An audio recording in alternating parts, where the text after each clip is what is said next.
I want to take Deshaun with me everywhere I go because I never get an introduction quite like the one that he gives, but it's always hard to follow in his footsteps when he speaks before you because he does such an incredible job, and we are so thankful for your leadership and all that you are doing for the state. And I get told all the time that we have the best MLK commission in the country, and a lot of that is because of the great work you do.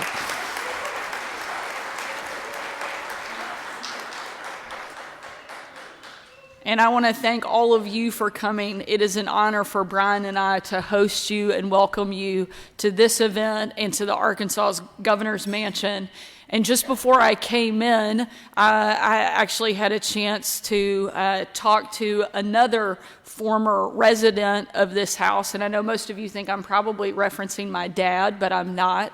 But I spoke to President Clinton this morning. I actually screened your call because I was on the phone with him and told him that we had this event coming up, and he said to please send his best wishes to the people of Arkansas and for this event. So a welcome from former President Bill Clinton as well.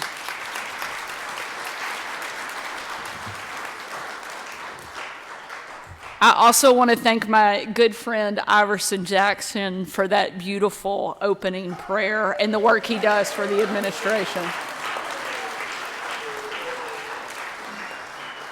A lesson I learned from my dad, it's always good to have a pastor in your administration. And so we are so grateful for your hard work and for your leadership and for the deep commitment of faith that you have and that you bring and spread to everyone that you come in contact with. So thank you, Iverson, for all that you do.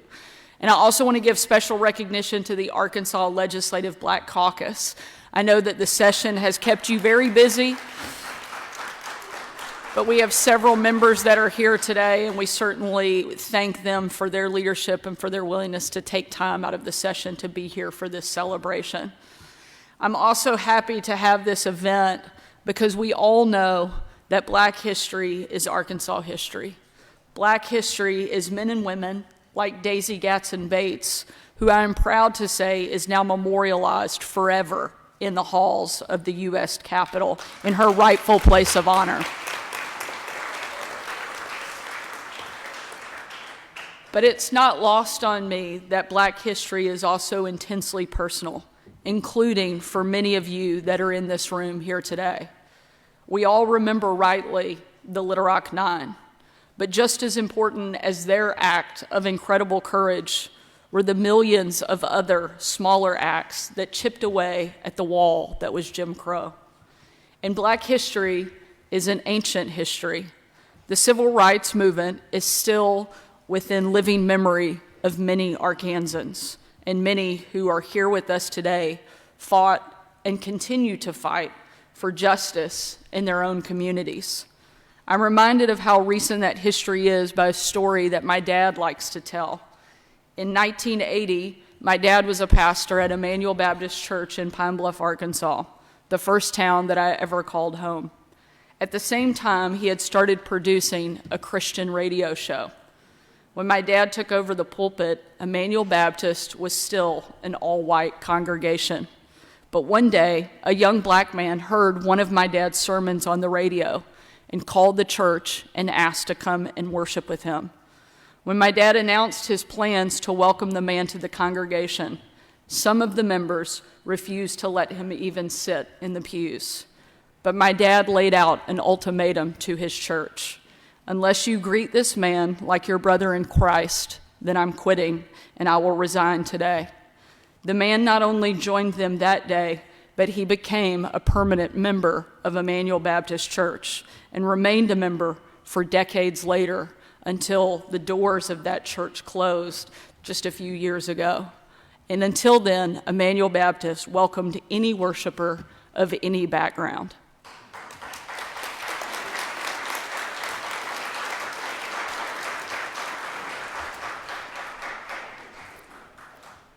I was lucky to be raised by a man who knew that we were all made in God's image and was not afraid to say so.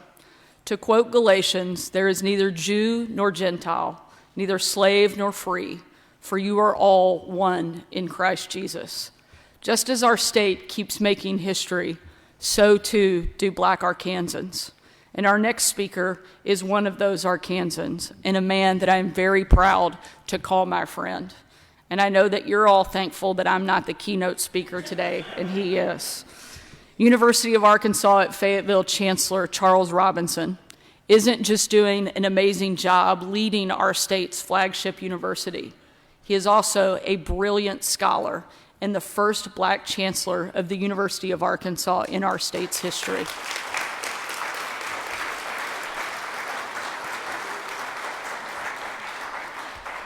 Chancellor Robinson has dedicated his entire career to helping every Arkansan of every background access the higher education that they need and that they deserve. And we are all proud and thankful for his leadership in that effort. To our guest here today, thank you again for joining us, for honoring us with your presence, and for celebrating Black history with us. Chancellor Robinson, thank you for your leadership, your partnership, and most importantly, your friendship. Please stand and welcome my good friend, Dr. Charles Robinson.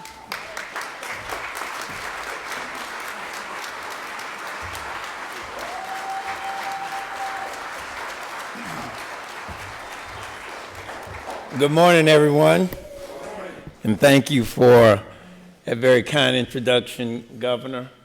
I don't really like people to stand at the beginning of the speech because that means I'm probably going to let them down. It is indeed an honor to be here at this program and to be able to just say a few words. Those of you, I've been Chancellor for 3.5 years. And before I became Chancellor, I arrived in Fayetteville in 1999. I came as an assistant professor of history. Now, I'm just giving you a little background so you'll understand why this makes sense. I came and I taught American history, but particularly African American history. So I know a little bit about African American history. And I appreciate, Governor, the opportunity to be able to put my professor's hat on now. I don't get a chance to wear it very often anymore. And you know how we professors are. We've got a lot to profess. But I will remember to limit my passion a bit about this history in the interest of time. Last night, I'll just say, I had a great opportunity to be at the Razorback victory that we had. Yes, it was a late night, but it was a worthy night. And I remember I was there with Scott Verity, and Scott said, well, Chancellor, the forces of good are going to defeat the evil empire. And that was the University of Texas. And let me tell you, and we did that last night, so I'm feeling good. Now, I just want to talk a few minutes about African American history, because when most people engage it, they engage it by looking at episodes and periods in American history. They look at the colonial period, and then they look at the revolutionary period, and then they look at the antebellum and Civil War period, and then they look at Reconstruction and the Jim Crow era, and they go on and on and on. And those periods give you a glimpse of African American history, but only a glimpse of it, because what you see often is the struggle of Black people to have equal opportunity and rights. You see that struggle. You see the systemic barriers that were so prevalent to success. But what you lose from that viewpoint is the power in the lives of individuals who didn't live their lives in eras, but they lived their lives every day trying to make life better for themselves. And you know, actually the three most prominent themes from observing these lives are, one, pride. There was a lot of pride in the work that was done. And they worked hard to achieve despite the systemic challenges, because they wanted to demonstrate that they were worthy citizens, and they could be worthy citizens. So they had a lot of pride. But it wasn't just working for themselves. They had a sense of community, and that's where the second theme comes in, and that is the theme of a sense of purpose. The purpose was, I'm not just working to make things better for me.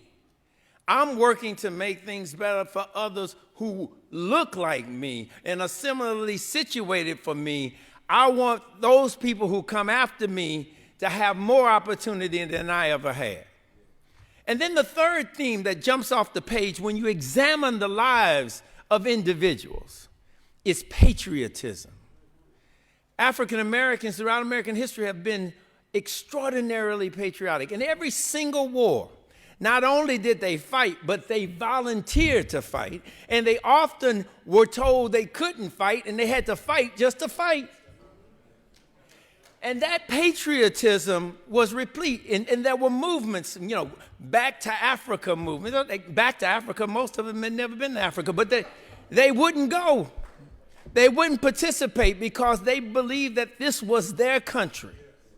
And despite the conditions that they were in, they were going to fight to make it so.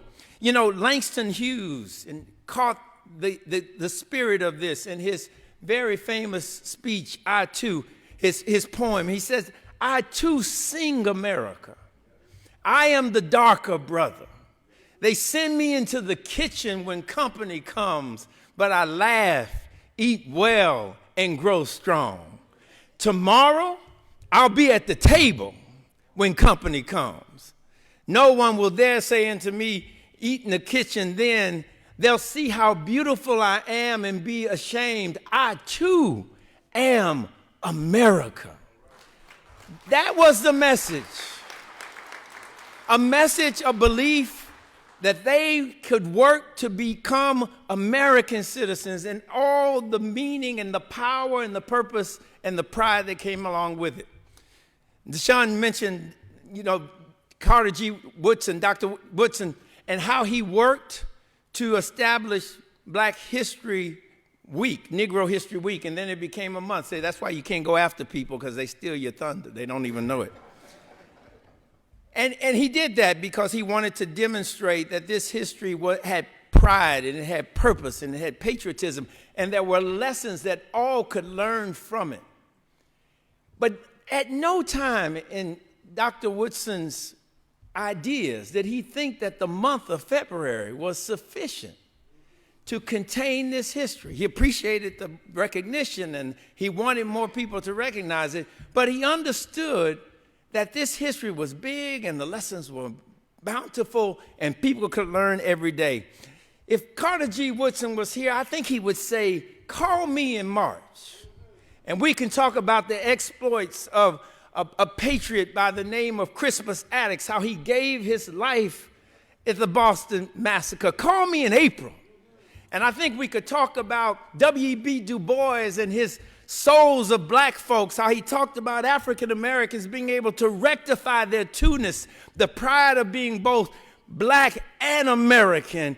Also in that month, there are Black entertainers like Ella Fitzgerald and Muddy Waters and Billie Holiday and the immaculate Marvin Gaye. What's going on? And then call me in May, because in May, we could talk about the Brown versus Board of Education decision when the Supreme Court delivered that decision and how that began the process to end legal segregation. Call me in June and we can talk about Juneteenth and the importance of that day of freedom, how it symbolized that America was moving in the right direction. Call me in July and we can talk about Frederick Douglass and his famous speech, "What to the slave is the 4th of July?" And he said it is important for America to create a society in which every citizen could celebrate the 4th of July with new meaning. Call me in August, and we can talk about I have a dream in which America, where the color of your skin didn't matter, it was the content of your character that mattered. Call me in September, and we can go right down the road to Little Rock Central High School, and we can talk about 9 courageous young people who decided to take that Supreme Court decision and turn it into action to end segregation in this country. Call me in October, and we can talk about the first Supreme Court justice the Honorable Thurgood Marshall being sworn in to the Supreme Court, the first African-American ever. Call me in November. Oh, you can call me now, because in November, that's when Daisy Bates was born. And you can call me, we can talk about Daisy Bates, or we can talk about the composition that Lift Every Voice and Sing was released in a November in the 1920s, that song which called for hope and patriotism and belief that God could make it possible. Call me in December, and we can talk about a lady by the name of Rosa Parks who decided to keep her seat because she had pride, she had purpose, and she believed in the American way. Call me in January. And we don't just have to celebrate Dr. King's birthday. We could celebrate our own James H. Johnson and James Earl Jones and also Muhammad Ali. My point is, this history is so big, it's so powerful, it's so purposeful. You can call me 365 days of the year and we can talk about it.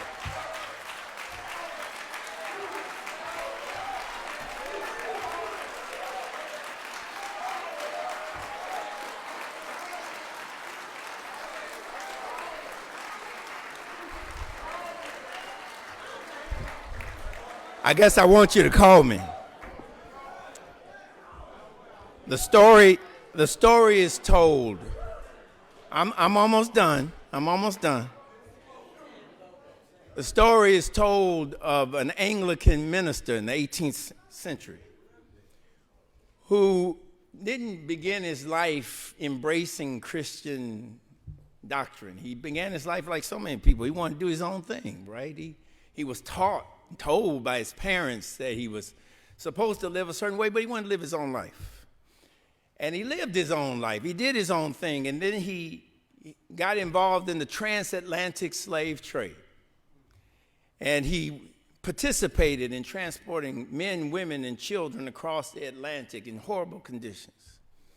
And then later in life, he realized, that was wrong. He shouldn't have done it. It was wrong. It was bad. It was terrible. And he felt guilt.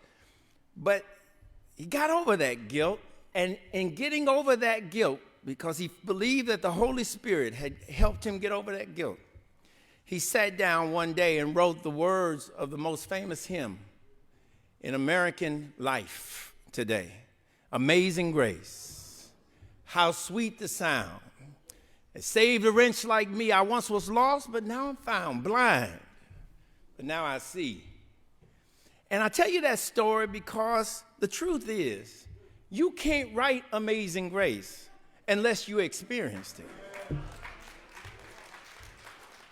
And that story is applicable to the lives of these people in African American history, who, when you study them and you see their success, you see the power, you see the purpose, you see the patriotism.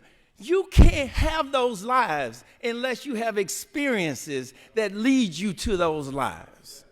And so let me end by encouraging you to take a deeper dive, to learn from this history, because it helps bring us together as a country. As it has been said, this history is American history. This history sings America. This history embraces the idea that we can go forward together. So let me encourage you to embrace it, to learn from it, and to grow from it. And God bless you, and thank you so much for inviting me to be part of it.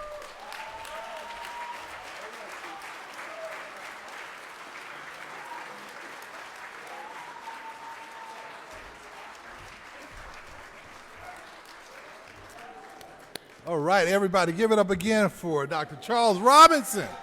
Wow, Chancellor Robinson. Awesome presentation. Oh, wow. On behalf of Governor Sanders and the Governor's Mansion, I want to extend a heartfelt gratitude for your presence today. Thank you so much for coming out. Your support and engagement and coming out today, it meant so much to all of us. And as we conclude today, we want to invite you to stay and connect with everyone right here in this room. You will find a lot of rich history, a lot of African American history. Remember, there is American history and Arkansas history right here in this room. So definitely we want you to fellowship. Let us come together in the name of God as we continue bless our state, and strengthen our communities. Thank you again for being here. And on behalf of Governor Sanders and First Gentleman Sanders, we want to bless you and ask that you have a blessed day.